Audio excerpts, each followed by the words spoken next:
I'd like to give a brief introduction on Venerable Chandaratana, or also referred to as Bhante. So he is the Deputy Abbot of the Forest Monastery in Nissarana, Vanaya, in Mithrigala, Sri Lanka. Bhante is conversant in the Dhamma message and is a well-known figure within our circles.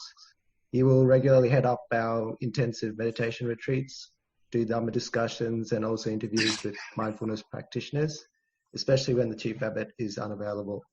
We think Bhante will be in a very good position to head up a forum like this, and I'm very thankful that he's given up his time to accommodate us. I'd like to pass on to Bhante to start the session. Okay, thank you very much, Chatu. Hope everyone can hear me. Yes, everybody can hear? Yes, we can hear you, Bhante. Okay, yeah. So to begin with, actually, just before this discussion, Suranga told that we can emphasize on mindfulness, and I just joked, and why not other subjects? Because we are keep on telling Satya, Satya, Satya, mindfulness, mindfulness. So I don't know whether others might feel boring.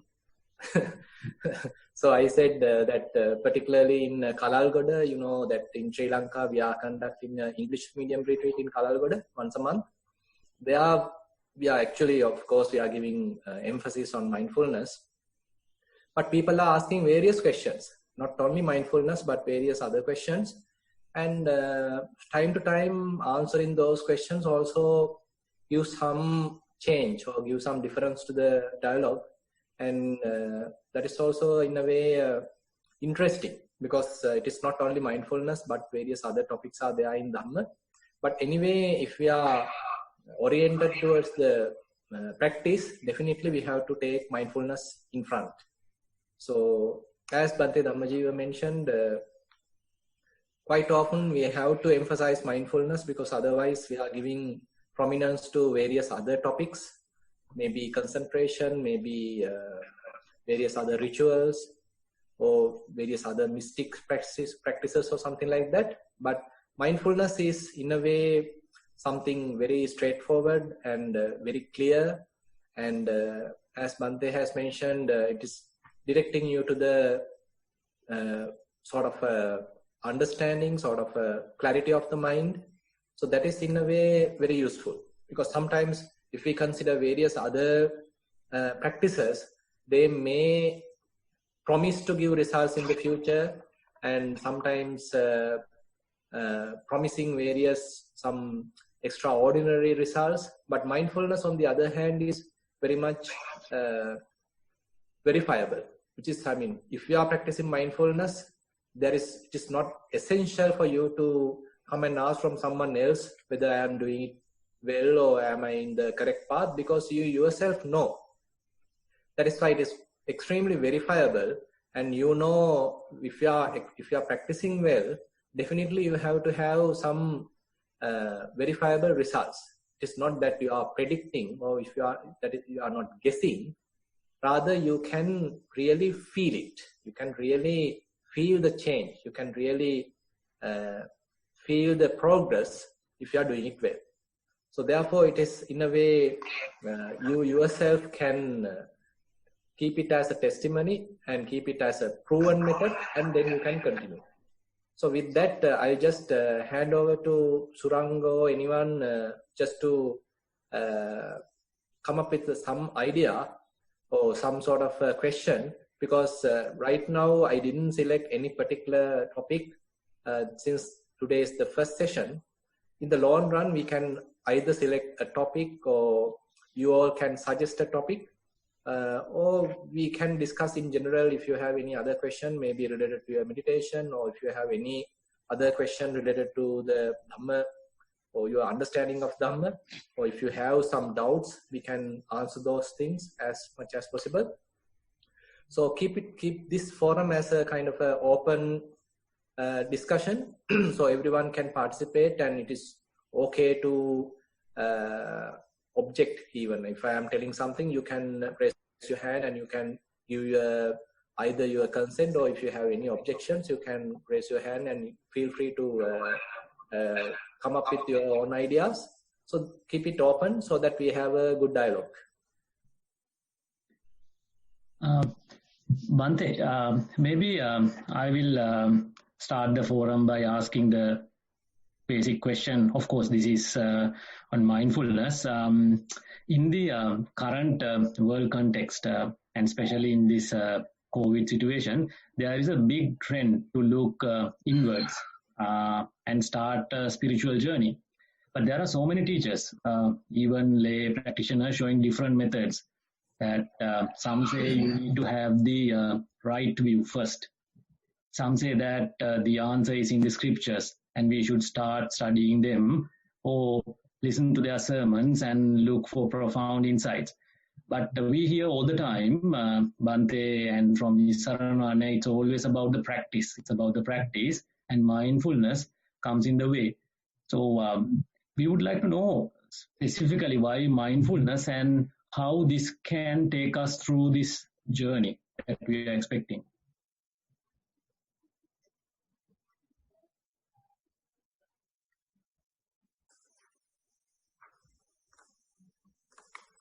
Yeah, so basically, I mean, just to give a brief idea, now, if we are not mindful, basically, we are in a dream.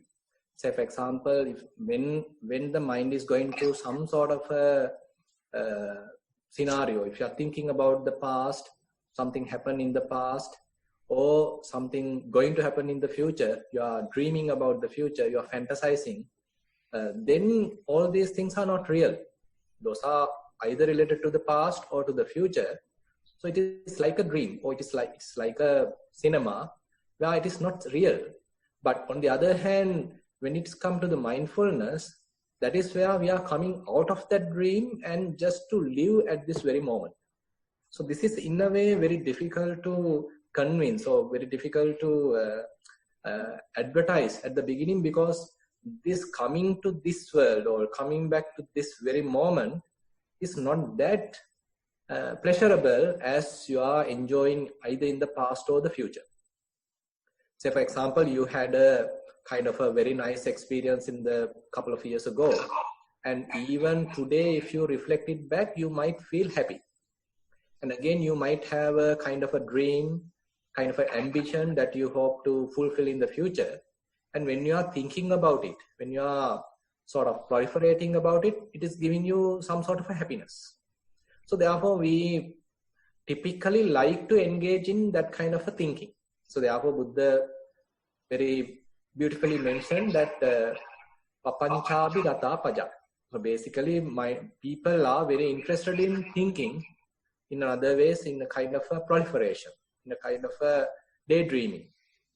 So either related to the future or either reflecting back about the past, taking again and again the past memories and enjoying. So this is very pleasurable. So we are in a way habitually, and we are habituated to do like this. Now we have to cut through this tendency and have to come to the very present moment, and in a way that is not that pleasant. It's not that interesting or not that pleasurable when you come to the present moment. Say, for example, if we are coming to the very present moment, so we have a lot of questions. At the moment, the world is going through corona, this virus threat, and various countries are locked down, and people are losing their revenues, and they are losing their freedom, and there are a lot of questions. So this is the present moment. So we don't like to just accept that present moment because it is very hard, it is not pleasant, it is not giving us any kind of a pleasure. So what we do is we simply go back to our past pleasurable moments, and again we're thinking about it and dreaming about that. And again in the future we think, okay, we have gone through all these problems, and in the future we have a really beautiful, bright future, and I'm enjoying it so and so. And likewise, I am dreaming. That's pleasurable. But on the other hand, as I mentioned, if we simply come back to the present moment, sometimes it's not that pleasurable. So likewise, there are people who don't like to be in the present moment. So we have to encourage them. Even though they are enjoying either in the past or future, it is not real. It is really a kind of a dream. So they have to come out of this dream and to just be in this present moment. then only they have some sort of an understanding, okay, I am living now. So this is the present moment. It may not be sort of pleasurable, but at the moment I am living. I am at this very moment. So this is kind of an awakening. That is kind of a coming out of the dream and coming back to the real world. So this is something extremely important when consider the mindfulness. When consider the whole practice of the Buddha. So Buddha deliberately mentioning, say for example in the Bhaddekaratta Sutta, Atitan nanvagameya nappatikanke anagata. Yadatitang pahinang tang appattancha anagata. Buddha very beautifully mentioned, Atitang nanvagameya. Don't follow the past. Don't go after the past. And nappatikanke anagata. And don't just dream about the future. Don't have so much of projections, predictions about the future. Because yadatitang pahinantang. So whatever the past, it has gone. It is finished. And appattancha nagatam, the future hasn't come yet. So very beautiful. So it is very precisely, very briefly, Buddha mentioned the very gist of the whole practice. You have to let go of the past and you have to let go of the future. And you have to just be in this very present moment. So that is not because it is really pleasurable, admirable, and you giving the whole sort of happiness. Rather, that is an awakening to the present moment. Without that, just being in a dream, you can't find solutions. Just being in a kind of a future fantasy, you can't find a solution because it is not a real thing. It is some sort of mind-made thing. So therefore, we have to come to this real thing, to the reality, rather than being in our own dream worlds. So that is the key thing that we are emphasizing. So we all have to come back to this very moment. And then onwards, actually, the practice begins. So that's why we are taking various methods, various techniques to bring our attention to the present moment. And as a result, once we establish our attention in the present moment, then there are still a lot of things ahead to do. And then still, I mean, there is some sort of a path available when we are awakened to this very moment. So therefore, I think, Suranga, that is why we are emphasizing mindfulness, because one key thing in mindfulness is to come back to the very moment, come back to this present moment. So without that, we can't even define mindfulness. Okay, Bhante. So we understand that the present moment is the first thing that we have to do, but we also expect where is the profound Dhamma. So let's say we come to the present moment and we might have the expectation, so what am I going to realize? Where is the profound Dhamma we used to hear in all the sermons? How do we go from there onwards? Yeah. So actually, we have to start from somewhere where we are. I mean, we can't, I mean, yes, we can imagine so much things and we can think various sort of theories and philosophies, but all are still in the mind.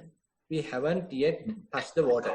It is very much like, say, you are writing a thesis about swimming and various techniques, various styles in swimming, but you haven't even touched the water. So there are many people like that. So they know the suttas, they know the philosophies, they know various traditions in the Buddhism, and they know various other religions. So they, in a way, I mean, they know a lot. But if we come back to the present moment, it is very straightforward. So once we establish ourselves in this mindfulness, and once we come back to this very moment, so slowly, the Dhamma becomes verifiable, Dhamma becomes practical, pragmatic, because it is not that so, I mean, still it was in the book and others are telling, and it's a kind of a challenge to us, and it's a kind of an unseen thing, not a practical thing for us. But slowly, when we are putting ourselves into the practice and when we are developing certain qualities in ourselves, now Dhamma becomes something verifiable, something available for us. It is no more with the book, but it is within ourselves. So likewise, the deep teachings of the Buddha, it is true that the sort of the book knowledge is in a way giving some benefit, but still book knowledge has some limitations. It is very much like, as I said, remaining in the surface of our mind rather going deeper. So the practice, on the other hand, helping us to touch the deeper knowledges, deeper insights, and ultimately the book knowledge as well as our own practice, when both are going hand in hand, when both are telling each other, then sort of a happiness arises that I am practicing the Buddha's teaching, which was said, say, 2,600 years ago, and it is still available today. It is not something past, it is not obsolete, rather still it is available today.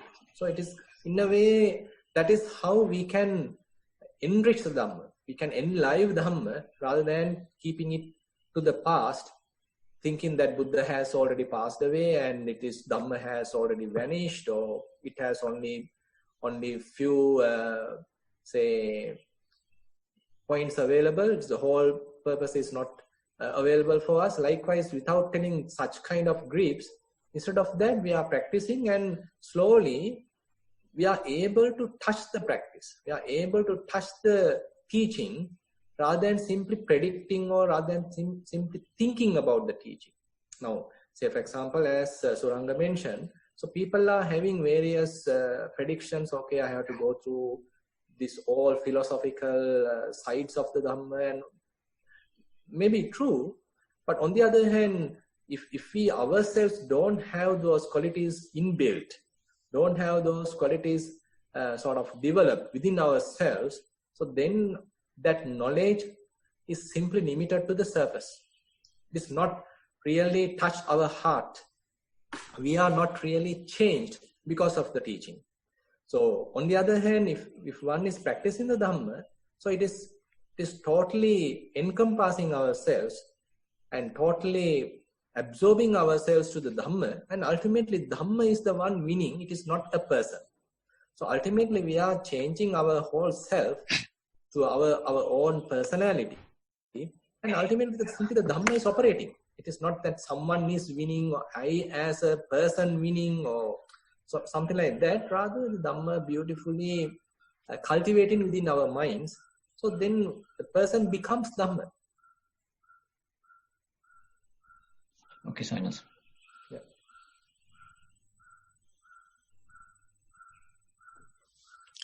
Can I ask a question, Bhante Avasarai? Sure. So, first thing, actually, I don't know what sort of audience we have today. If there's a fresh one here, so could you explain what do you really mean by mindfulness, and what are the techniques we use in practice? And also, now you said previously that we can verify Dhamma through this mindfulness practice, and what are we really verifying, and what sort of knowledge that we need to have in order to practice this mindfulness? And if you give a certain very basic instructions to the audience, I think it would be helpful. Yeah. So actually, to begin with, a lot of knowledge is not needed. So we think that we have to read so many books and we have to have so much morality and all these things. So those are not essential. So you can start from where you are. So there are various paths available, not just one path. So that is in a way kind of an opening. That is where the Dhamma is available for all of us as human beings. It doesn't have any cultural differences. It doesn't care about any nationalities. It doesn't care about the location. So likewise, there are no any such kind of a limitation when we are going into practice. There may be differences when it comes to our sort of places or kind of understanding where we are. But as we get on to the practice, slowly, we ultimately can come to a same understanding. That is why the Buddha's teaching is applicable even today to all human beings. You simply have to be a human just for practice. So therefore there is no any kind of a rigid criteria for you to practice. So as a prerequisite, there is no such thing. Anyone can start practicing. You simply have to honestly practice, and it is not to simply to show off someone else that I am also a meditator, or I know Dhammo, something like that. It is not that kind of an attitude, but rather with a very sort of a true to the type and very honest kind of an approach. If someone is get on to the practice, then the results are available. Now, you asked how to verify. So I'll just give a brief example. Say, for example, you are starting with walking meditation. So at the beginning, suppose you are going to a walking path, and now you are simply practicing to mindfulness. Say, for example, you are keeping your left foot on the ground. Now you are aware, now I have some sensation on the left foot. And then your right foot on the ground. Now you are aware, now I have some sensation on the right foot. Just to facilitate this whole process, we may be sort of doing the labeling as left, right, left, right. So this is some sort of a technique simply to employ to strengthen the practice, because at the beginning our mind is so jumpy. So it is very difficult to keep our attention on this very straightforward process. But as a result of practice, suppose at the beginning, even though you couldn't establish mindfulness for 5 steps, now as a result of practice, now you may be able to establish your mindfulness for 10 steps.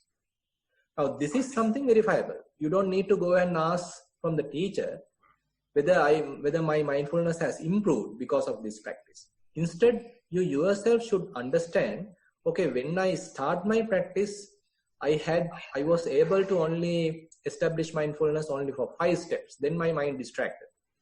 I couldn't keep my attention on the steps for several minutes. But now, as a result of practice, now I can continue my attention for 10 steps or many minutes when compared with the previous situation. So it is verifiable. Now you yourself know, because of this straightforward, very clear kind of a technique, I am able to develop mindfulness. I am able to maintain attention where it is necessary.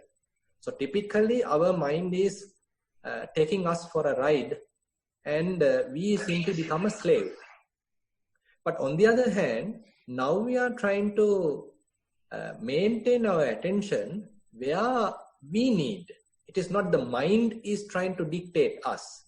Actually, it is not the defilements in the mind dictate us what to do. Rather, we are now trying to dictate the mind to where it has to be located, where it has to be positioned. So we are now taking the control to our hand. This is a big difference. Slowly, what we have to do is to train the mind so that the whole control, whole sort of the domain come to our hand, so that we can properly educate the mind. Otherwise, what happens is we have some already available, some habitual tendencies, and we simply become a victim of that. So therefore, the mindfulness is verifiable in the sense, as you develop mindfulness, you should be able to understand, okay, I was there, say a couple of weeks ago, this was the level of my mindfulness.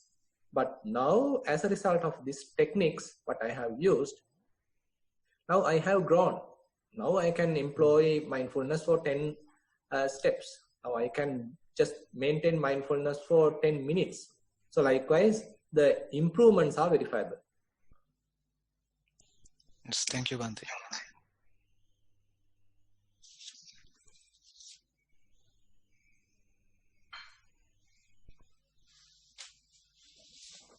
We have someone with a raised hand, so I'll put them on the spotlight. They could ask the question.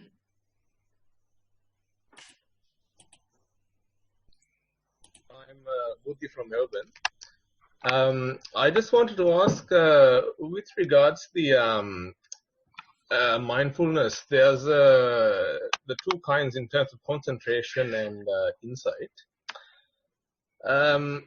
do you need the concentration first before you can progress in insight meditation?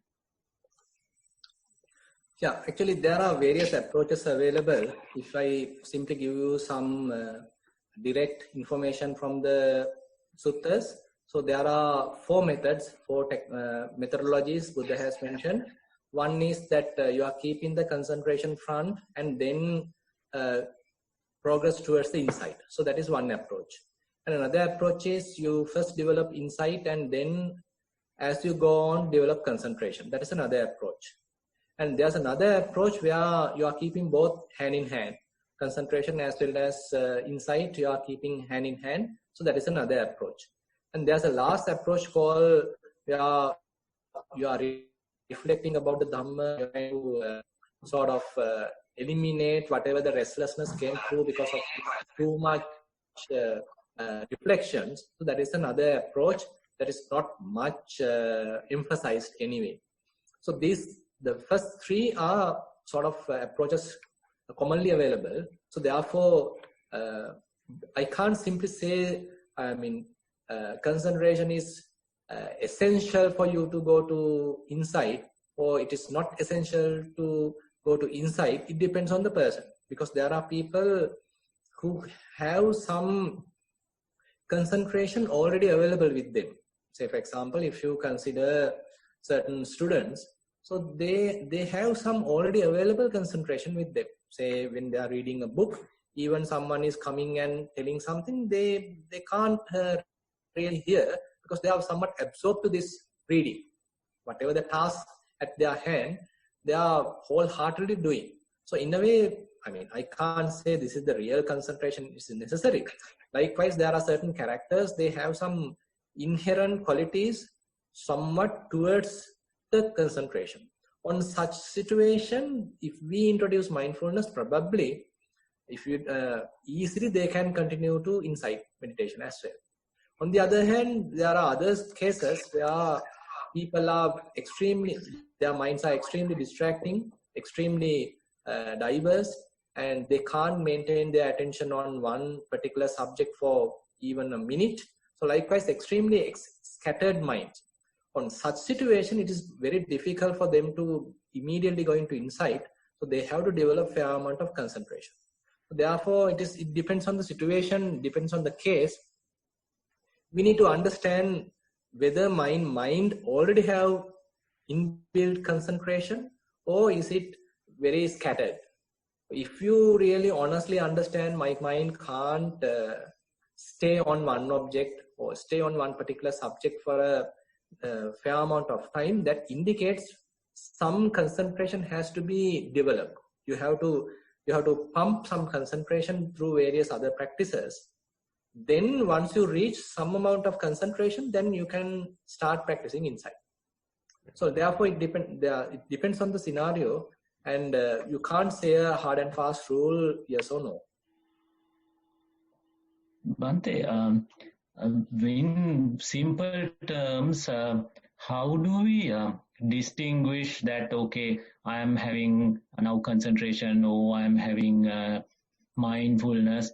What is the best way to differentiate? And then do we need to mix and balance these two, or how do we find this, what is concentration, what is mindfulness, and then what is a mix that we want? Yeah, so actually, typically, if you consider mindfulness, concentration, effort, say faith, wisdom, all these are actually different spiritual qualities that we are trying to develop. So most of the time nowadays, it is not inbuilt. So we have, because of the present day situations, because of our present education system, because of the sort of money-minded sort of economy and all these things. So typically these spiritual qualities are not given much value. So therefore today's generation, in a way, we have to purposely develop these qualities. And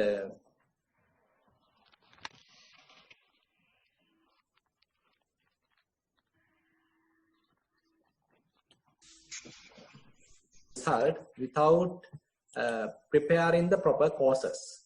So therefore, practicing mindfulness will lead to develop concentration. So therefore, I have to say, first, the approach is to develop mindfulness. As a result of develop mindfulness, one may be able to gain concentration. And once fair amount of concentration is established, you make use of that available concentration to develop insight. So that is the typical approach that we are taking. So Bhante says that once we take the very basic step of developing mindfulness, it will naturally get us into developing concentration. And Yes. in turn, we can use this concentration to go more deep into ourselves and see, get some more experience into mindfulness, and it will go on like that on top of each other. Yeah, fairly like that, because now we are talking about mindfulness, we are talking about concentration and all these things, but still we haven't experienced that. Say, for example, if you are just a newcomer, you might have kind of a book knowledge. You might have heard a news, or you might have went through some articles, or someone else has given a Dhamma sermon, and likewise, you simply have all these terms. But you haven't recognized these things by yourself. It's not, you are not experiencing these qualities. Someone can give a definition about mindfulness. Someone can give a definition about concentration. It does not mean you really have it. You really experience it. So you really know it.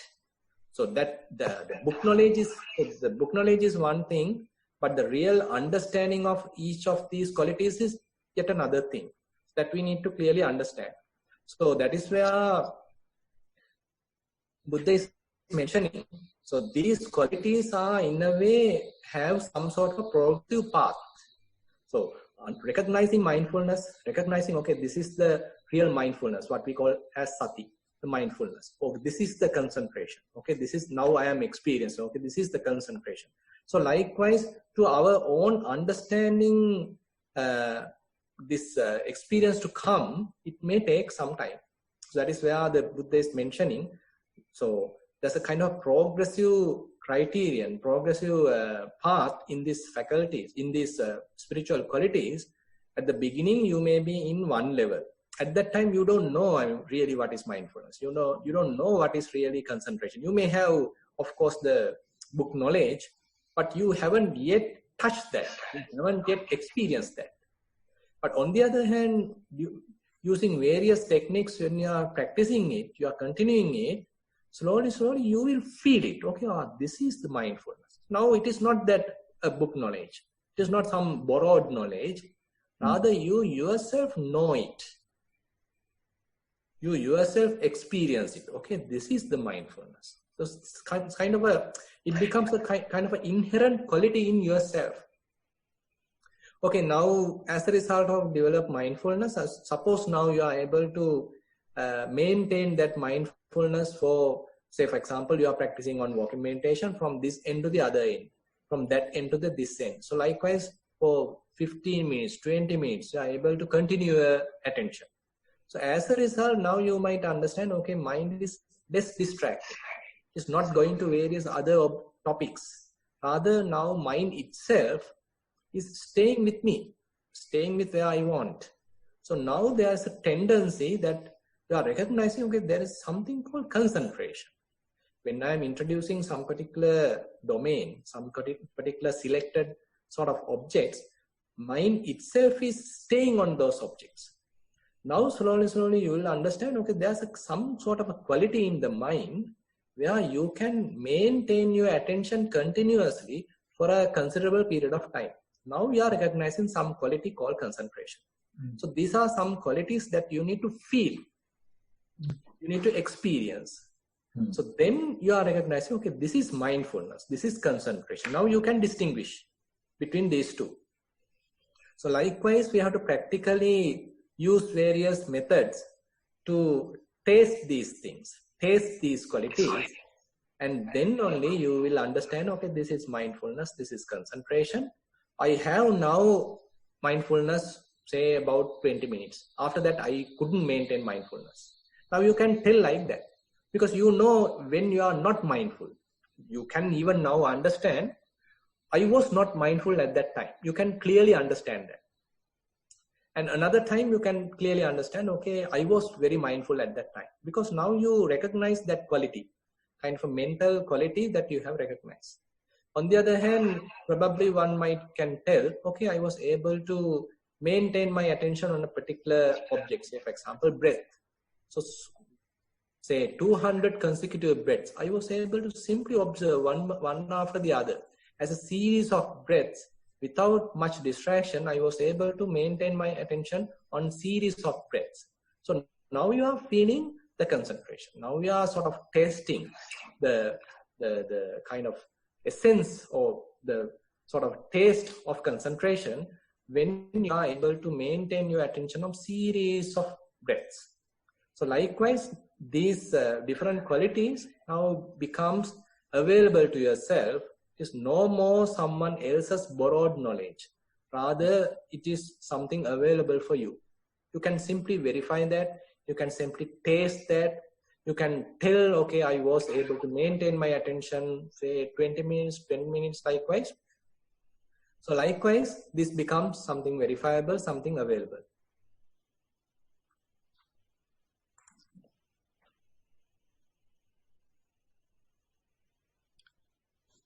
Just another question, Bhante. Avasarai. Yeah. Oh. Now, I've seen many people have started practicing mindfulness, but not many people practicing regularly, and not many people keep continuing practicing.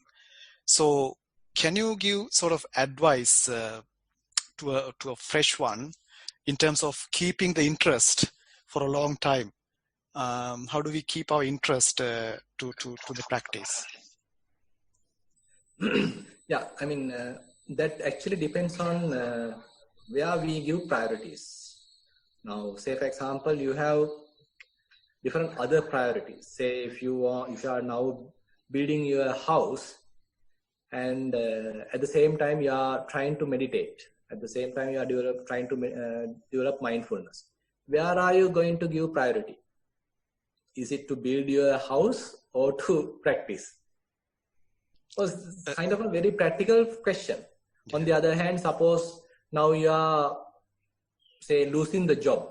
Now, because of this corona threat, now people are losing their jobs. And now you need to find a new job.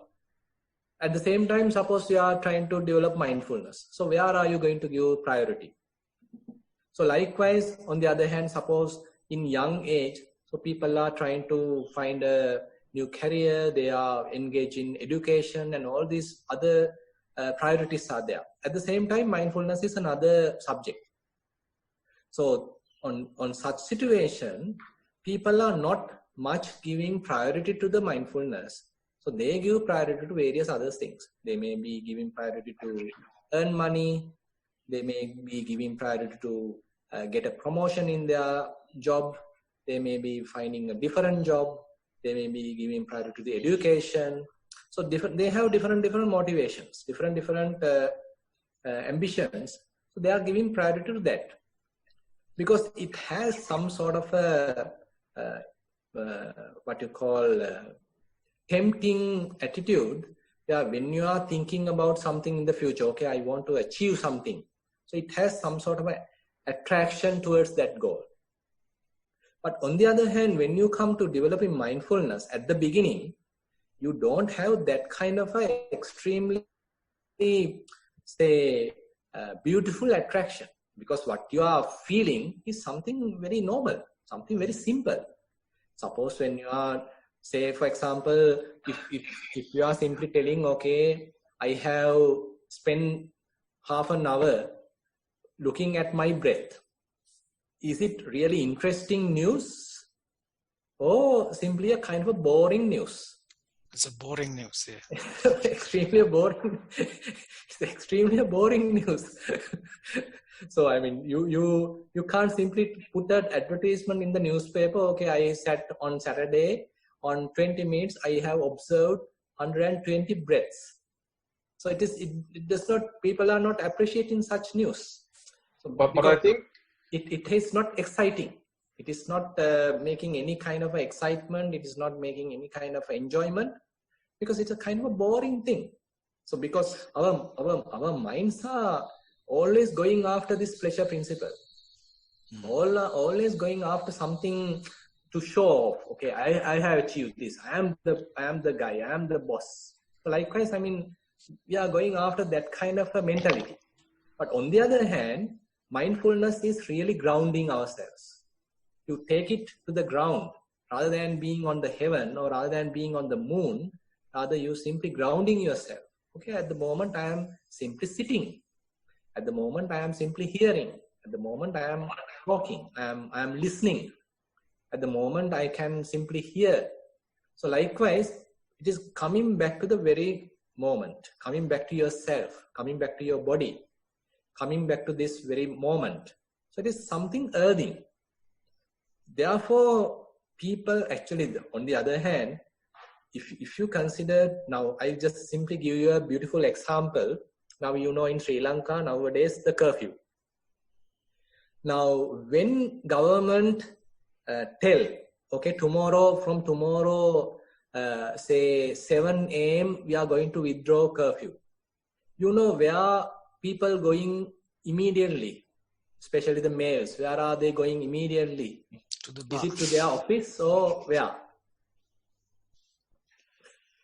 There is a long queue in the bar. The bar. Yes, you heard that. There's a long queue. Still the bar is not open, but there's a long queue.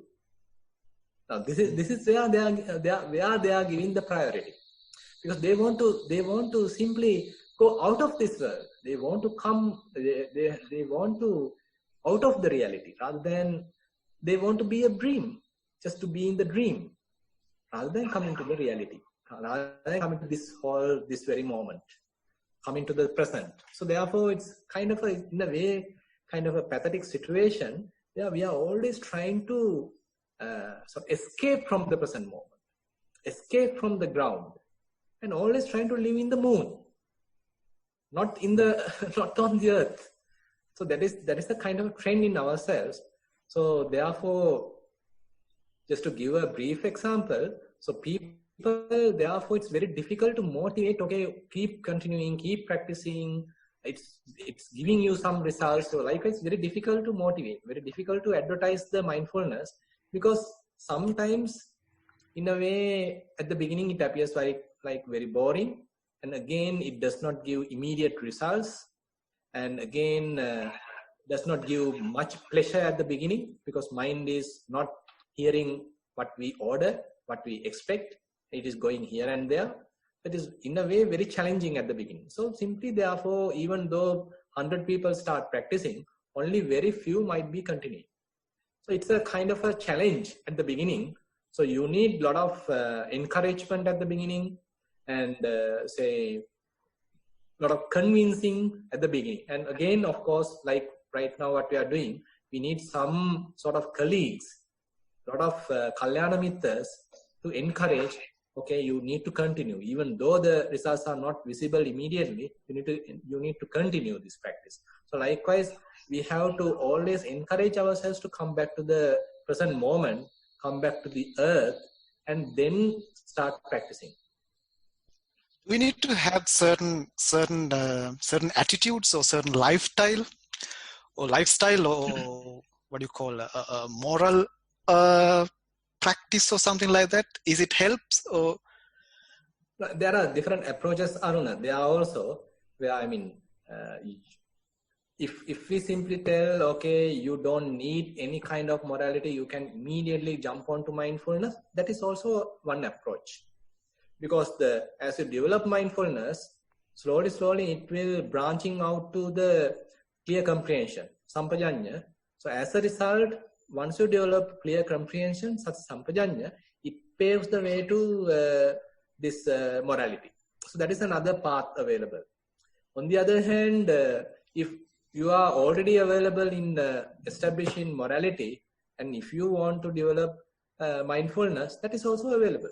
So that is the typical approach. Sila Samadhi Panya, that is another approach available. So therefore, we can't simply say one, no, there are many approaches available.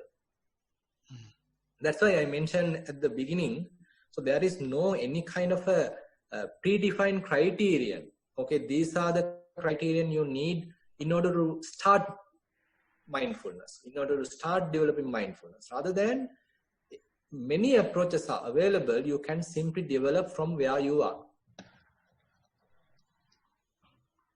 I think Buddhi has a question. I will put him on. Hello, I just wanted to say, with regards to the motivation for trying to develop mindfulness, I think certainly for me, I'm not sure about everyone else, quite often is it usually to develop better, whether it's in business or work or, study, just being more, being able to focus more on a certain thing. Do you find that's why certain people, like a lot of people initially try to develop mindfulness to, get better focus on in other aspects of their life? Yeah, actually that is also available, because as you develop mindfulness, so this focusing ability, the concentration ability, all these are actually side benefits that you are getting. So therefore, that is how you can use this for education, for children, even the professionals, to maintain some very focused attention on their job, on their task in hand. So these are other benefits available in mindfulness. So these are the benefits that we can use for marketing.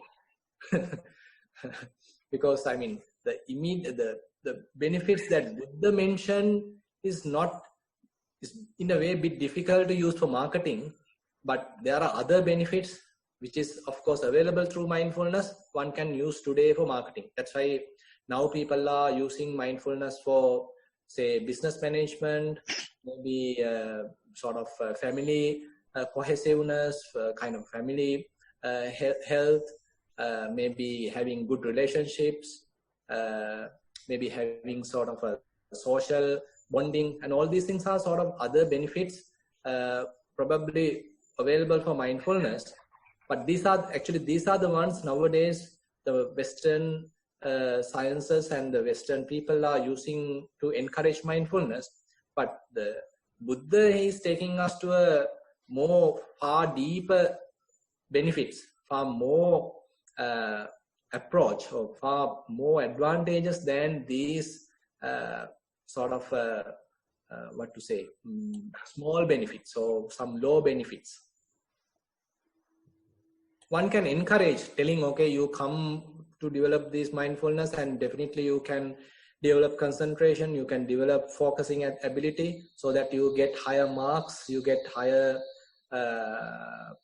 sort of accuracy in your task. So likewise, we can promote practice. Yeah, because I think initially, a lot of people initially, they might not see the benefits of getting into mindfulness initially, but if they can see through that perspective, it can help them in this area or that area. And then once they get into it, then, they can get the benefits of, what the Buddha originally preached. Yes, true. I agree. Yes. Yeah. Bhante, I was thinking some time back in a bit similar manner, but in a more extreme than what Buddhi was saying, that, okay, what if I go along with my thinking mind? Like, why should I do mindfulness practice or any sort of practice? I go ahead with the thinking mind and indulgence and just go with the whatever I do. But then soon, when I try to do that, one thing I realize is that you can't get along with that as well. See what has happened with the situation in February. We were so jubilant, and then we thought we are invincible and everything is sorted. And within a month, everything turned upside down. And then comes all the anxiety, all the problems, and all that stuff. How much we were confident about ourselves. So that is what I have seen most of the time. That we tend to think otherwise, but then the natural thing within us, the impermanence and all this stuff come into play, and then we try to find again the spiritual path. So that is some experience from my end about going after the normal things and then not seeing through what the benefits are. Yeah, I agree with you, Suranga, because these are in a way sort of understanding or sort of a maturity that coming with the sort of a long development mindfulness. Thus, that kind of an understanding, that kind of a maturity might not be coming immediately. So, but ultimately, this is where the insights are taking us.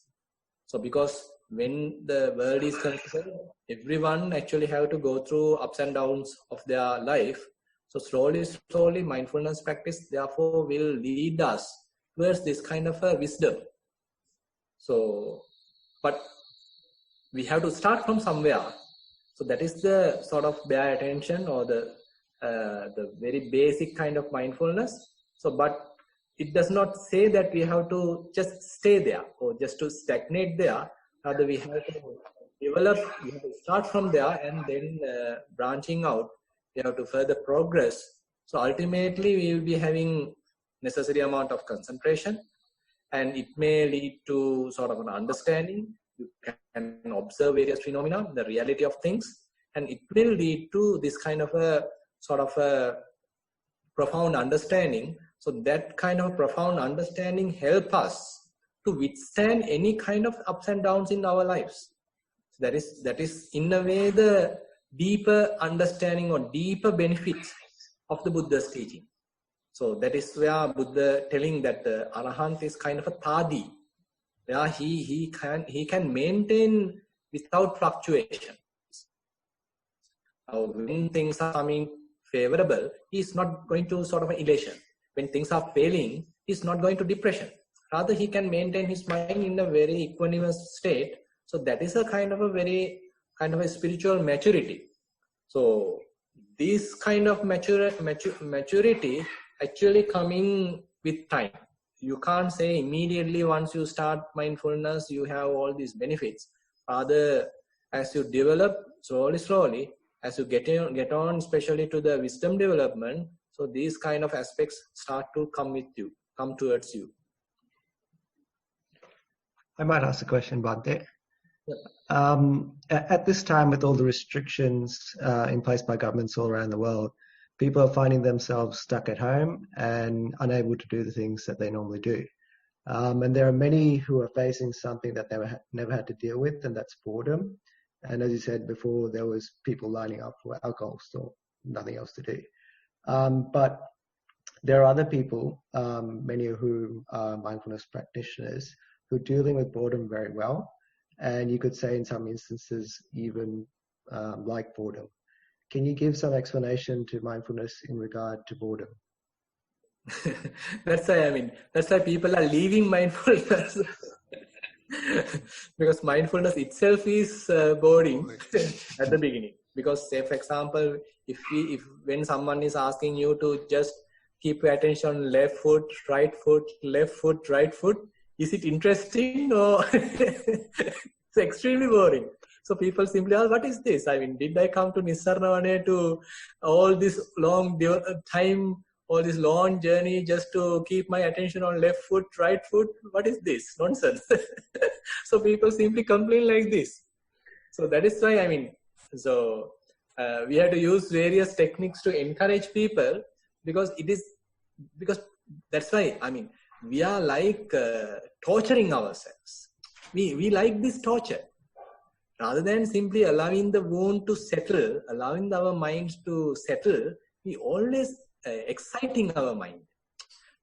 Now, if I ask yourself, what kind of movie would you like to see? Suppose 1 hour, monk is simply meditating. That's all the whole movie. There's just no eyes open. He's simply maintaining lotus posture. Whole 1 hour, a monk is meditating. That is one movie.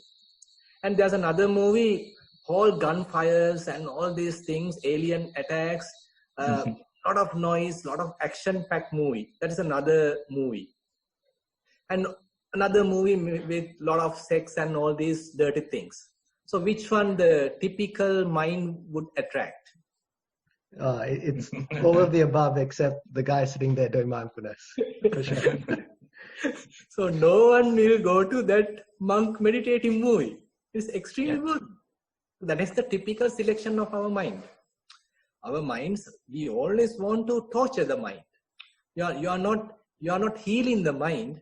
Instead, you are agitating the mind. So there's a very beautiful research actually done by I think Harvard University. So they have taken a group of people, say about 15 people, and they put it onto a kind of a cell-like environment. And there is an electric shock available in that cell. Suppose there's a room, and there's a little shock available. Say if you simply touch a particular probe, it will give a little electric pulse. It has some jerk. On the other hand, you simply can be just without getting electrocuted. And people were asked to stay there 15 minutes. What do you think? People press the button. That's the point. Yeah. So now when people feel boring, so even though it is hurting, they go and touch that probe. They know it is really sort of making me sort of hurtful and it makes me a little injured and all these things, but still they go and hurt themselves. So that is the kind of attitude we have. They simply can't just be. If they know that there's a kind of a hurting situation is there, they go and get hurt themselves. So that is the kind of attitude we have. So what do you think? This is kind of a crazy situation. We like hurting ourselves rather than healing ourselves. This is a kind of a this research done by Harvard University, as far as I can remember. So they have put many people onto that room. They say, okay, I mean, till 12 minutes they were waiting. So they found nothing is there. There is nothing to enjoy, no movies, no music, just that electric pulse available. And they only bear that boredom for 10 minutes and then they go and hit the button. So they get electrocuted. And of course, they didn't die. They had simply a small shock, but they like that. So that is the kind of human mind that typically programmed. We like that kind of excitement rather than simply healing ourselves. So that is where the mindfulness helps us to understand these harmful trends in our minds. This is something we need to understand. So, I mean, these are in a way very eye-opening information to ourselves. So these are sort of trends extremely harmful to ourselves. And if we recognize these trends, then we can cure ourselves. We can heal ourselves. Otherwise, simply we are going after the pressure principle, simply hurting ourselves, simply promoting the inbuilt harmful tendencies, harmful habits, and we simply circulating the whole samsara. So that is the typical approach. Thank you, Ante. Look, we might put the forum open to everyone. I just put one last question. Would you think mindfulness could offer a solution for boring or boredom in some aspect? So, sorry, actually, directly asking your question, Chatu, so slowly, as you develop mindfulness, you are able to endure boredom. So slowly you will understand, so this is the nature. I mean, I don't need to excite the mind. I don't need to hurt the mind. Rather, I can allow things to be. If mind can simply stay on breath, so slowly you will understand, okay, now there's an in-breath, now there's an out-breath, now there's an in-breath, now there's an out-breath. So what appeared like boring started slowly to give you happiness. What was boring at the beginning, slowly started to sprout sort of a happiness. So this is a very subtle happiness, and that is available. It may not be available at the beginning. So at the beginning, watching the breath may be extremely boring, but slowly, as your hindrances subside, then watching the breath becomes one of the beautiful experiences in your life. And each breath brings you some happiness. And that is the kind of opening, kind of an eye-opening in your spiritual life. Thank you, Bhante. If anyone has any other questions, please raise your hand.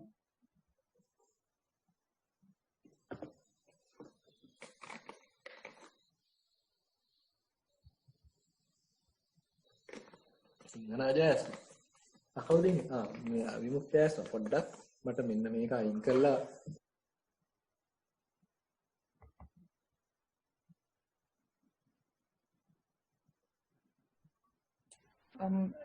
if just checking with you guys if you know how to raise the hand. So there's the option near the participant list. So if you go to your name and you right click on it, on your name, then you have the option to raise hand. Yes. All right, Putti has a question. I'll put him back on.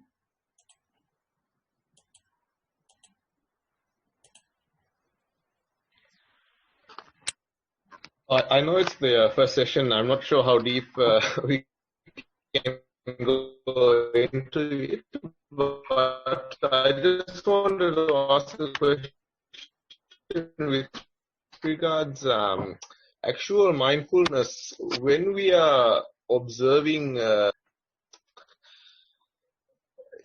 read that, how there's, mind and matters, so nama and rupa. So are we when we observe the in-breath, out-breath, are we observing the in-breath and the out-breath, or are we observing the mind knowing the in-breath and then the next moment the mind knowing the out-breath? Because, actually, at the beginning, you can't say we are observing Nama Rupa and we are coming to that kind of a knowledge. At the beginning, actually, we have to work with the, what you call the kind of a common knowledge, sort of sankappa, what you call the conventional level, you have to work with. So the in-breath, out-breath, rising, falling, left foot, right foot, all these are in a way still on the conventional level. That is where we start. That is where we sort of get on to the practice. But later, slowly, as a result of developing practice, so we will penetrate that and we will go through this conventional level and slowly get on to the more subtle level, more primordial level. And that is where you can typically say we are really experience the elements. That is the heat element, the earth element, the water element, and the air element. So likewise, the Buddha has mentioned as he's teaching the 4 elements. So that is where one may be able to recognize or understand different elements. So at that time, you can say, okay, the understanding. So this knowledge happen at the mind level, and what we are experiencing, that is the object, is that rupa level. So there you can distinct, okay, this is the rupa, this is the nama. Rupa are the ones, this heat element, the characteristics of heat, characteristics of earth, characteristics of air, characteristics of water. So that is where the Rupa, and what is knowing all these characteristics is the Nama. So therefore, immediately if you simply say, okay, when I'm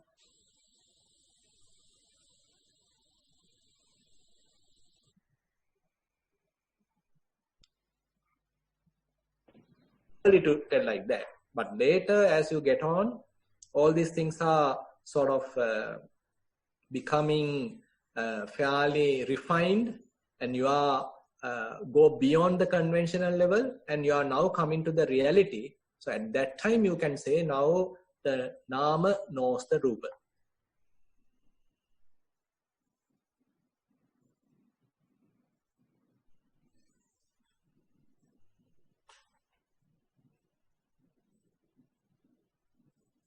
Thank you. Yeah.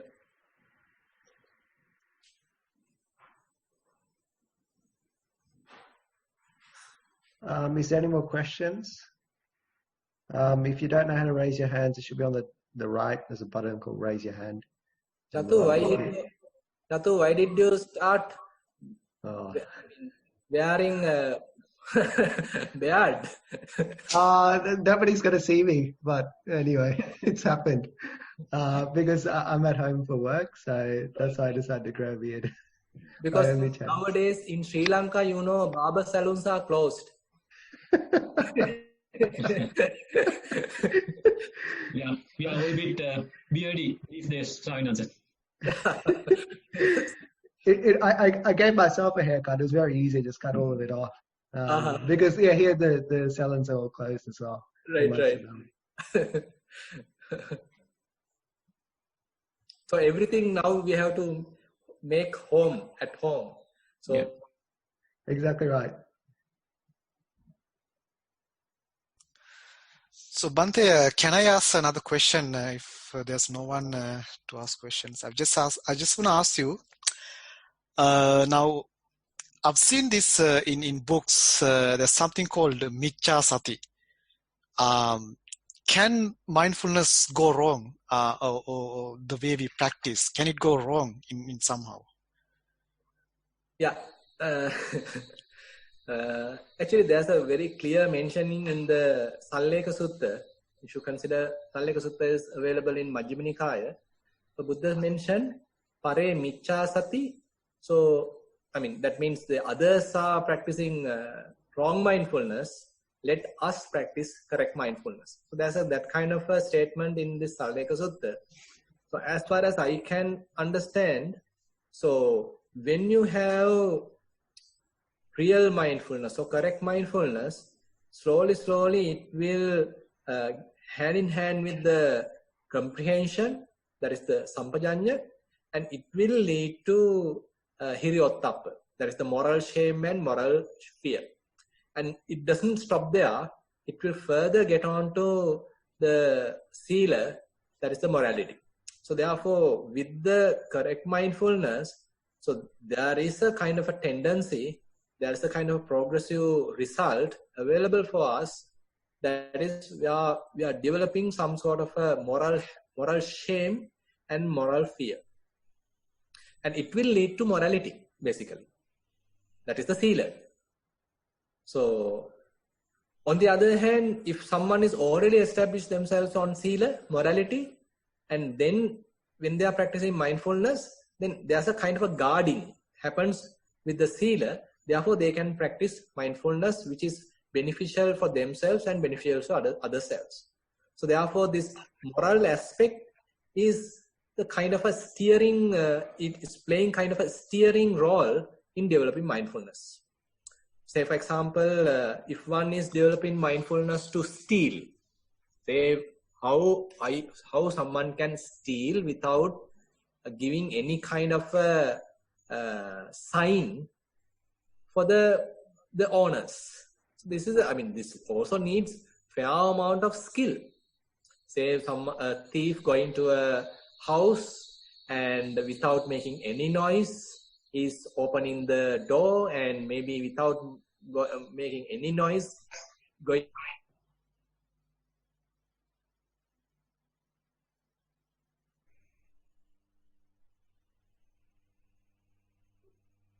it does not have the steering, the real guidance coming through the morality. So that is where we have to say, so this mindfulness, even if you start with pure mindfulness or kind of bare attention, bare mindfulness, it will slowly have to couple with the comprehension. So to couple with the sampajanya, then sati sampajanya will slowly bring you hiriyottappa, will bring you this moral shame and moral fear, and it will further develop into the morality, the sila. And on the other hand, if you are already established yourself in sila, then of course you have the proper guidance, proper steering, and therefore you are developing mindfulness for the benefit of yourself and to the benefit of others.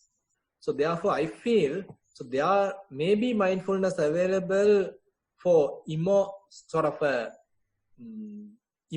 activities as well, so that we can safely tell miccha sati, wrong mindfulness. On the other hand, what Buddha advocates, what Buddha recommends, is some sort of a mindfulness that is going hand in hand or get coupled with or get enhanced or sort of guided with morality. So what do you think? What do you think, Varuna? I think I got your message. So you said sati should be coupled with sampajanya. Yes. So which means what I get is now sampajanya is it's part of what do you call prajna, isn't it? Yes. The wisdom or the view. Seed of prajna. I mean, you can't immediately say clear comprehension is the wisdom. Rather, it is the beginning of wisdom. Yeah. So you basically should have that attitude or that right view in coupled with your practice. So that's how you can verify that it's going on a right path rather than miccha sati. Is that right, Bhante? No, actually, if you are developing mindfulness, it has to slowly couple with comprehension. Say, for example, because simply mindfulness at the beginning bring you to the present moment. So once it is bringing you to the present moment, then slowly you have to sort of ignite the attitude of searching the things, what is going on at the moment. You are now exploring what is really going on. Now you are introducing this investigation to the present moment. What is really happening to the phenomena at my hand. Now you are now focusing your attention to some sort of phenomena. Now we are introducing that kind of investigating quality to this mindfulness. So that is the beginning of clear comprehension, where you can recognize, okay, these are the different components available. It is not just a one unit. It has so many other branches. It has so many other components. It is not just a one unit. So likewise, now you are introducing this clearly knowing, clearly understanding. So this is the seed of comprehension. Is it? Sorry, Bhante. That happens automatically, or do you have to put an effort to do that? So I think we may have to do little kind of a triggering, because otherwise our minds might like to simply stay on the surface. It may be on the present moment, but it does not penetrate. It does not go and sort of clearly know the things. It simply stay on the surface level because clear investigation needs little effort. You need to clearly look at it, what's really going on. So that kind of a curiosity, that kind of a investigating attitude has to be introduced to the practice. Yes. Thank you, Bhante.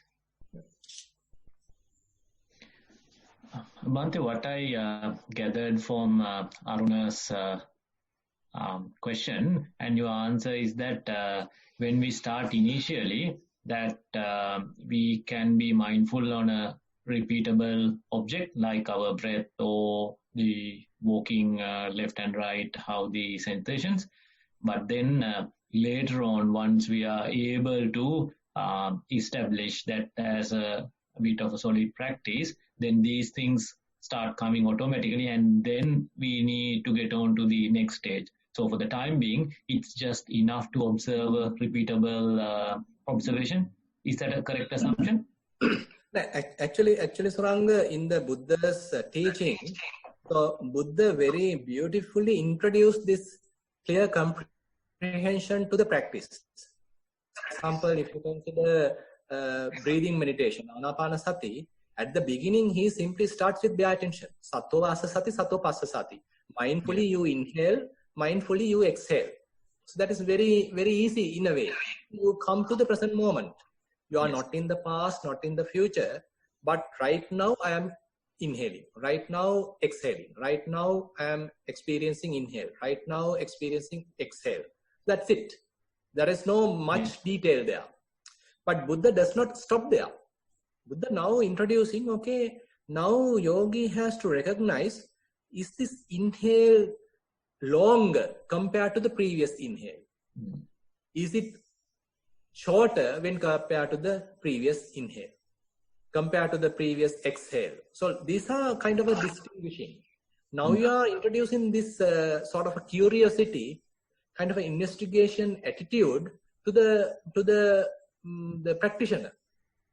So that is fair. I mean, very beautifully Buddha is sort of incorporating this clear comprehension to the practice. Then not only that, then Buddha is taking us to the clearly knowing the beginning, the middle, the end of the breath.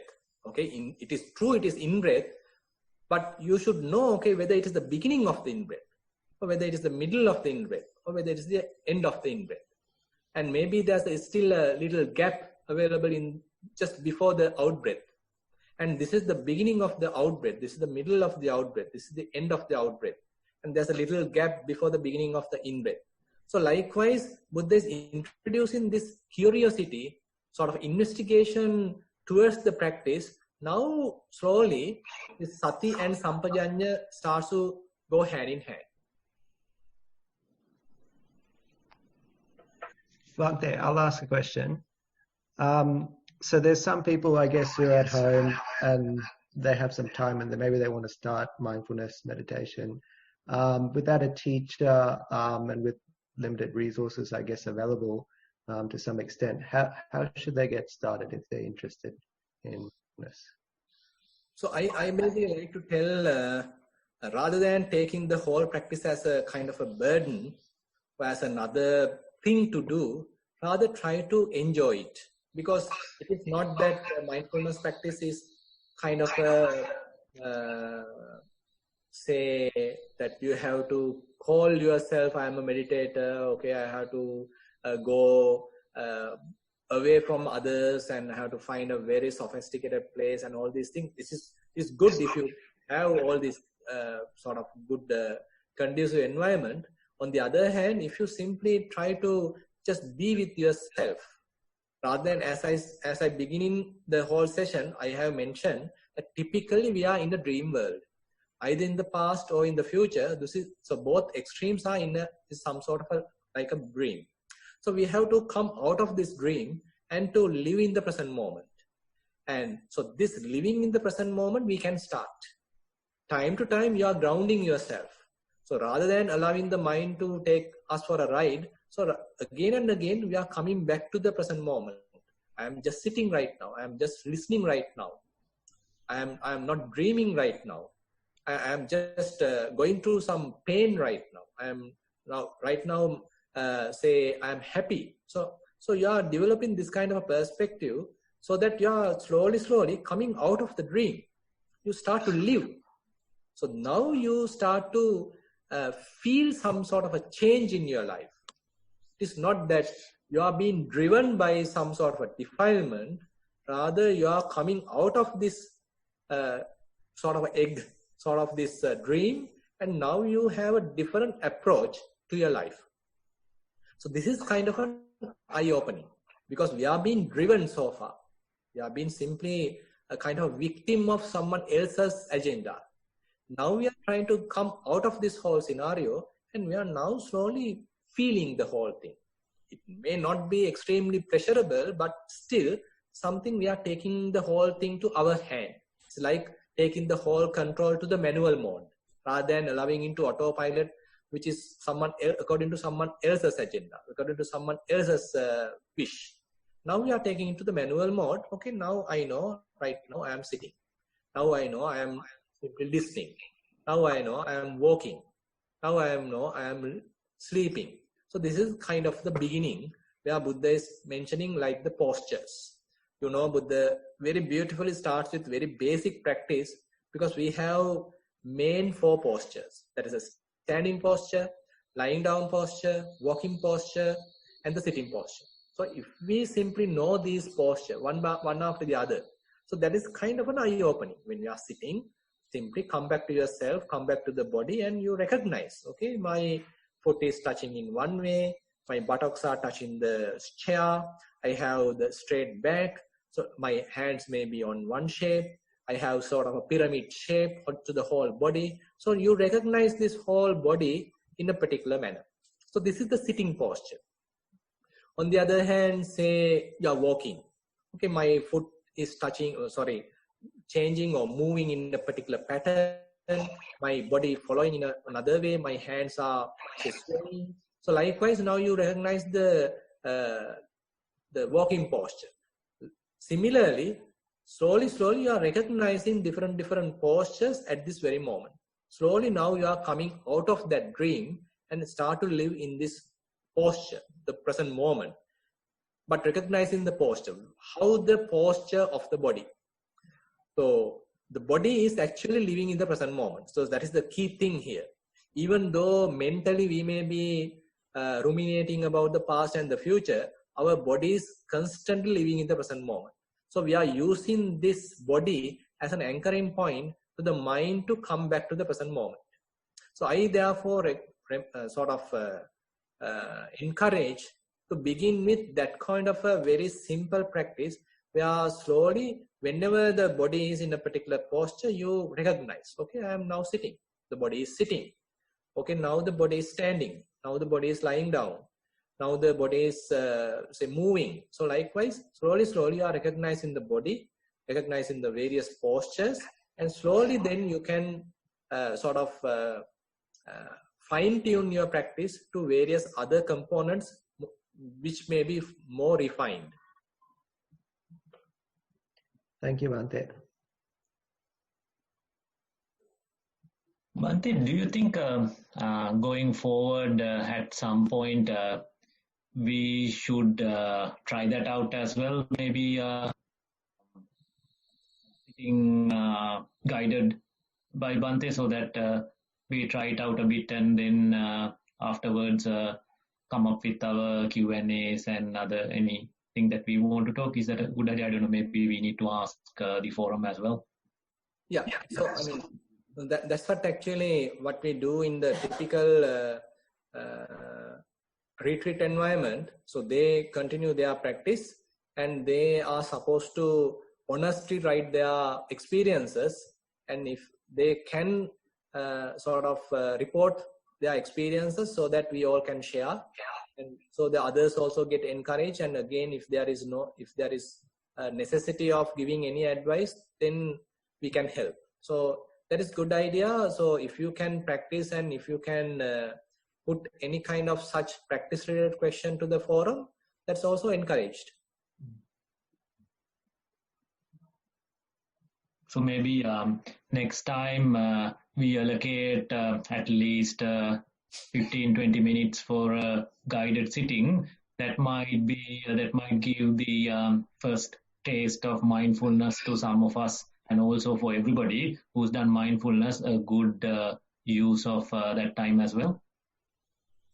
What you mean? Yeah, what you mean is to incorporate guided sitting to this forum. Maybe I was just suggesting maybe Chatu is the one who holds the forum. That's Chatu's field. You might have to check with others whether guided one, a small one, would do maybe later on if we clarify more or less our questions. Just a suggestion only. Yeah, it's not a bad idea. And we can always pull together some questions as well. I think we can probably do both to some extent. We have a lot of time. Mm. Yeah. Chatus, now can we give, if someone doesn't want to ask the question, can they write it down and send it to you or maybe Bhadra or Chamilakka, so that they can compile the questions and ask in the forum? Is that possible? Yeah, that's possible as well. We have that email specifically created to distribute the invitation that we call this forum Mindfulness for Young Adults, and the email address is the same. So if you send that, Bhadra and Tio, any of us can compile it and forward it to Bhante. So that we will use exclusively for this forum, so that we know that this is coming for Bhante. So that can be done immediately. And again, Suranga has introduced Canvas for Satipasana. Probably that's another option where you can incorporate such method here as well, if necessary. I don't know. Yeah. But going forward, Bhante, that might be a good idea. So that we put a board, discussion board, or we have a blog where anybody can they can do anonymously put their feedback and comment and any questions to be asked next time. So we'll try to bring in a discussion board into this forum as well, so that we can give anything in writing. So anytime you want, you can put a feedback or a question, and then we can collate them, and everybody can see that. So Bhante can see it as well, and then those questions can be answered. We've used that in Satipasana with the kids quite effectively, and they immediately get engaged and they give their feedback. So it's kind of a free form of writing rather than any structure. Yeah.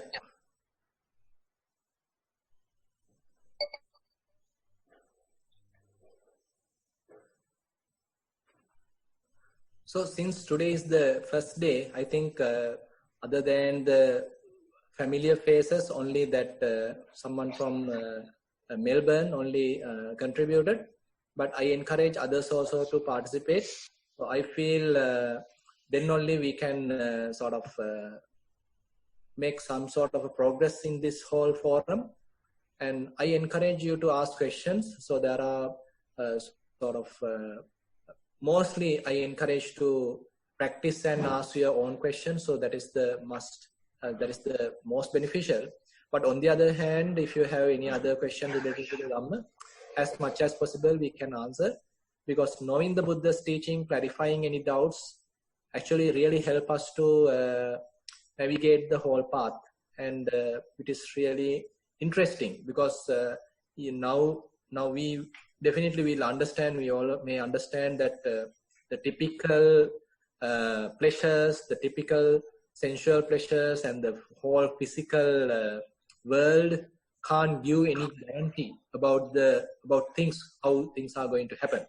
It's extremely vulnerable, extremely uncertain how things are happen. So on such vulnerable situation, Buddha's teaching is really valid, giving us a kind of a encouragement, so that to understand how vulnerable, how uncertain all these situations are, and how important for us to have a different alternative to our lives, rather than simply being a stereotype to the typical sense pleasures. Having a kind of an alternative path, kind of a spiritual path, is something encouraging, something empowering ourselves. So that is very valid, and sort of giving some prominence. Like today, the whole world is going through some situation, some difficult situation. If someone is already having this kind of a spiritual strength, then it becomes a kind of a added value to oneself, added refuge to oneself, because one can be resilient to the whole process and one can endure all these hardships.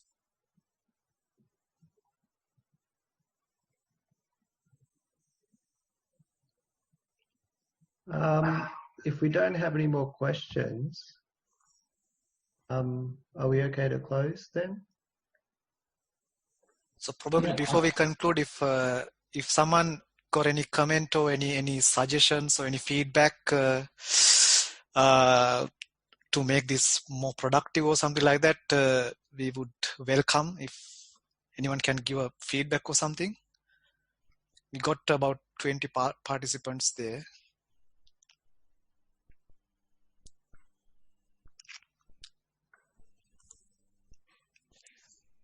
My suggestion was that we look into having a guided sitting, which is mindfulness on our posture wherever we are, as we do. I know Swaminathan says guided sessions are quite attractive, and I've seen a lot of good comments. So maybe we can introduce that here a bit so that we all get a taste of being mindful on our posture. Guidance from Swaminathan said that might be a good experience also. That's one suggestion I would like to make here going forward. And I saw there's a little chat coming from, I think, Lakshmi, telling, can we also use chat to ask written questions during the discussion? I think that is also possible. I think the Chamila can look at what are the available chat and accordingly she can present those. Yeah, that's possible. Yeah. Yeah, yes. So there's that email address as well on the chat where you can send anything. We'll forward it to Swaminathan. And so we'll use this chat window to pose any questions as well. And anything else, if you want to say, give feedback, you can use that email and we will send it across to Swaminathan. Yeah, I had a few. I'm not sure if the other participants had the issues, but there was just in the last 15-20 minutes, there was a bit of staggering with the reception. Was that, I'm just wondering, is that just myself or? There was a little bit, but even right now, I'm just seeing that it's showing me that there's network bandwidth is low at your end. I don't know. Okay, that's all right. Yeah, that's but when Swaminathan was speaking also, there's a few times that that came up. Okay, that was on my end, yeah? Now it is showing as your, it says your network bandwidth is low. But we did, but that is now. But when Swaminathan was speaking, there was a few times that the screen kind of froze for a few seconds. So yeah, that did happen. That does happen a bit. We have noticed with the other sessions as well. I think it's due to everybody being at home and on the weekends they're probably on, on the internet is having a bit of a load. Yeah. Yeah. No, that's fine. Thanks.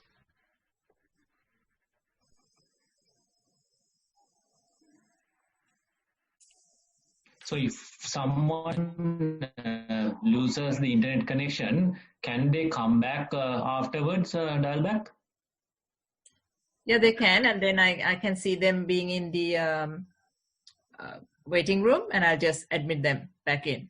So if they lose it and they, get disconnected from the call, they can come back in and they can get back into the discussion. Yeah. And is there a limitation that everybody is switching off the video, or can everybody switch on the video without any issue? I don't think there is a limitation, right? If somebody is joining, they can still switch on their video. Yes, the video, actually, there's no restriction because I think it's to do with privacy and everything. So I cannot just switch on everybody's video. So even though I press the button, then they get a message saying, do you want to turn on your video? And then you turn it on. But the mics, I can mute everybody and I can turn everybody on. But videos is a personal thing. So if you want to have your videos off, I think we can't say that everybody needs to have them, but we kind of encourage so that it just actually at least gives the sense of people being in a group discussion. Yeah. So Arna will do the closing remarks now. Or? So if there's no any further comments or any feedback, probably we can conclude the session today. I think we have almost gone more than 1.5 hours. Yes, Bante. Yes, it's a It's good too. beginning. And anyway, I mean, I only heard the familiar voices. Nothing to worry, but I mean, it's interesting, and we can continue. Yes. So I hope we all have gained very valuable guidance from Venerable Chandraratana Thero as well as Loku Swamin Wahanse as well at the beginning. So I guess this could be the starting step for a long mindfulness journey for all of us, all of the young adults. So not you, Surangaya, sorry. Yeah. Not so young anymore, I know. No, I'm just kidding. So first I would like to thank Venerable Chandraratana Thero for offering us your valuable time and guiding us throughout the session and sharing your wonderful insight and experience with us. And I truly believe that this level of insight and experience in the subject of mindfulness practice is not so common. It's very rare to find anywhere in the world, I guess. So we all are so lucky to have you in this session. So thank you very much, Bante. Also, I would like to thank most Venerable Dhammajiva Thero as well at the beginning for the inauguration, and Venerable Sunandananda Thero for spending all your time and giving us the technical support from Nissarana end. And I need to specially thank Bhadra Auntie. So without you, none of these things gonna happen. So that about, I think 14 years back, you've taken the initiative to invite Loku Swamin Wahanse to Australia for the first time. And then that step has now come a very long way.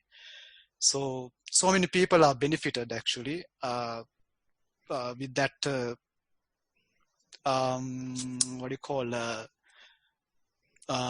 Dhammaduta service started from that point. So we all are so grateful and appreciate that the legendary step that you've taken. And now today you've taken another step to initiate this mindfulness program for young adults.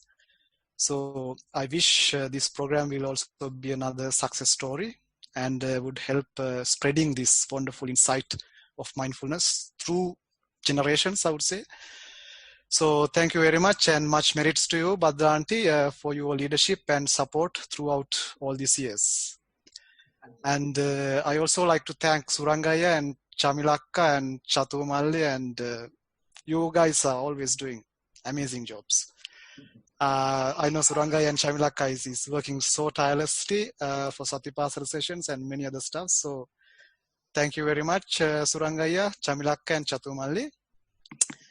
And finally, all these participants, I think you gained something out of today's session, and I hope you would continue to do practice and continue to learn from these sessions. And I think you would see real results when you practice frequently over and over. So that interest is very important to keep practicing. So they say sometimes, practice make you perfect. So keep practicing, and I wish you all the best in your practice. So before we conclude the session, are we talking about the next one? How we gonna do? How frequent? How often we gonna do the forum? Surangaya, do you have any suggestion, or Bhadra Auntie, you can contribute in terms of frequency? Are we doing weekly or fortnightly or monthly, or any suggestions? Maybe Swamin Wahanse's preference, is it fortnightly, or Bhadra, do you have any suggestion? As it fits for Bhante. Yeah, actually, at the moment, because of the curfew, so I am quite free. So we can continue even weekly. or in a fortnight, and it's up to you. I think weekly would be better, wouldn't it, Suranga? Just to keep in touch. Right. Yes, okay. We'll do weekly as Bante said, since Bante is these days, we'll take maximum advantage out of it. And then we'll set this up weekly so that we can start a practice, and then later on we'll see when things started becoming normally, and when we get involved with other things, we can go into a fortnightly one. But hopefully by that time, most of us will get a good benefit out of this initiation. So we'll meet up next week. We'll set up the conference, Zoom conference next week as well, and then shall send across the agenda on any other changes that we are doing. If we are introducing any guided posture or guided sitting mindfulness initially, we will check with Bante and then set it up as an agenda and send it across to you. Anything else, Chatu or Auntie, to add before we conclude? No, there's nothing from me, but it was a very good session. Thank you. I'm right. Okay. Okay, then thank you very much, and I wish you all the best in your practice, and blessings of the Noble Triple Gems. Teruvan Saranai. Sadhu, sadhu.